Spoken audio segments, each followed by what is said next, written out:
টেলিভিশনের পর্দায় জমে উঠেছে দুর্গামণি ও বাঘমামার গল্প। এই সিরিয়ালের হাত ধরেই ফের দর্শকদের মন জয় করেছে খুদে অভিনেত্রী রাধিকা কর্মকার। রাধিকার সঙ্গে আরও একজন দর্শকদের ভীষণ প্রিয় মানালি দে এই সিরিয়ালে রয়েছেন। গায়ত্রীর ভূমিকায় অভিনয় করছেন মানালি। আর যেখানেই রাধিকা সেখানেই তাকে ঘিরে নানান ধরনের মজা, দুষ্টুমি, খুনসুটি হতেই থাকে। আর মানালির সঙ্গে রাধিকার বন্ধুত্ব বেশ জমে উঠেছে পর্দার বাইরেও।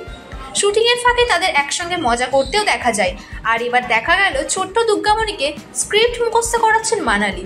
রাধিকা তথা দুর্গামণি সোশ্যাল মিডিয়াতে দারুণভাবে সক্রিয়। খুদে তারকার সোশ্যাল মিডিয়ার পেজে চোখ রাখলেই একরকম বহু ভিডিও নজরে আসবে।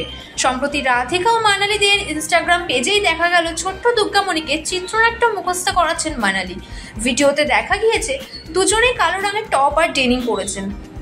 দেখা যাচ্ছে মানালি এক হাতে রাধিকাকে জড়িয়ে ধরেছেন, অপর হাতে চিত্রনাট্য তুলে নিয়ে নায়িকা বলেন, পরেনি তো চল। এরপর ভিডিওতে দেখা যায় প্রথমে মানালিকে তার নিজের অংশটি পড়ে নিয়ে রাধিকাকে কিউ দিতে দেখা যায়। রাধিকাকেও পড়ে পড়ে নিজের লাইনগুলো মুখস্থ করতে দেখা যায়। রাধিকা নিজের অংশের সংলাপ খুব সুন্দরভাবেই বলে। আর এই ভিডিও দেখে মনে করা হচ্ছে এই সিরিয়ালের গল্প সম্ভবত এই পথেই এগোবে। রাধিকা ও মানালির এই জুটিকে ভালোবাসা দেখিয়েছে বহু নেটিজেন। এই ভিডিও রাধিকা শেয়ার করে লিখেছেন, দেখো বন্ধুরা, আমি আর মানালি মিমি কেমন করে স্ক্রিপ্ট পড়ি।